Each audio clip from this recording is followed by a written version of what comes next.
ભરૂચના station road ઉપર આવેલ સિટી સેન્ટરના બીજા માળે ગેમ ઝોનમાં આગ ફાટી નીકળતા ફાયર વિભાગે 50 જેટલા લોકોનું રેસ્ક્યુ ઓપરેશન હાથ ધર્યું હતું. જો કે અંતે આ સમગ્ર પ્રક્રિયાને મોક ડ્રિલ જાહેર કરવામાં આવી હતી.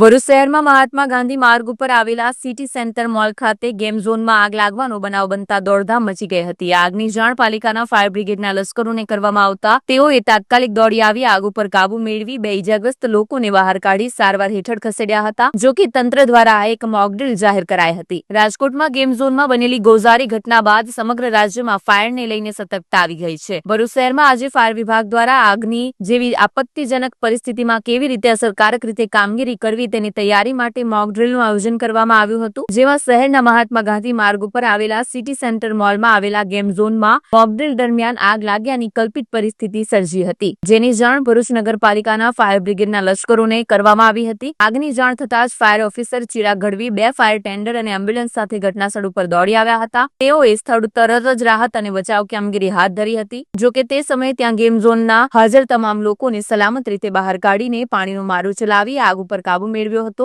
જ્યારે 2 લોકો ઇજાગ્રસ્ત થયા તેમને સારવાર હેઠળ સિવિલ હોસ્પિટલમાં ખસેડવામાં આવ્યા હતા. જો કે બાદમાં તેમણે મોકડ્રીલનો મુખ્ય ઉદ્દેશ્ય સ્થાનિક નાગરિકો અને સંસ્થાઓને આગ જેવી સંભવિત પરિસ્થિતિમાં સતર્ક રહેવા અને તાત્કાલિક પગલાં અંગે જાગૃત કરવાનું જણાવ્યું હતું. ઘટના સ્થળ ઉપર પોલીસ વિભાગ, એમ્બ્યુલન્સ સેવા તથા સ્થાનિક પ્રશાસને પણ સહભાગી બનીને ટકાઉ વ્યવસ્થાપન માટેનો સહકાર આપ્યો હતો.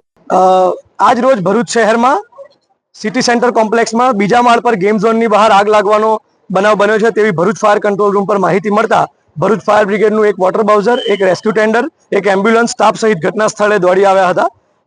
ઘટના સ્થળે આવી જોતા આગ લાગવાનો બનાવ બન્યો હતો. તેમાં ગેમ ઝોનમાં 50 જેટલા લોકોને સહી સલામત બહાર કાઢેલ છે તેમજ 2 કેઝ્યુલિટી અમને જોવા મળી હતી. તો તેઓને સહી સલામત રીતે રેસ્ક્યુ કરી સિવિલ હોસ્પિટલ ખાતે તેઓને સારવાર અર્થે ખસેડવામાં આવ્યા છે. આ સંપૂર્ણ ઘટનામાં અમે મોકડ્રીલ જાહેર કરીએ છીએ. ભરૂચ શહેરમાં જે બનાવો બને છે તેઓને પહોંચી વળવા માટે ફાયર વિભાગ ખૂબ સજ્જ છે તેમજ લોકોમાં જાગૃતિ ફેલાય તે હેતુસર આ કાર્યક્રમનું આયોજન કરવામાં આવ્યું હતું.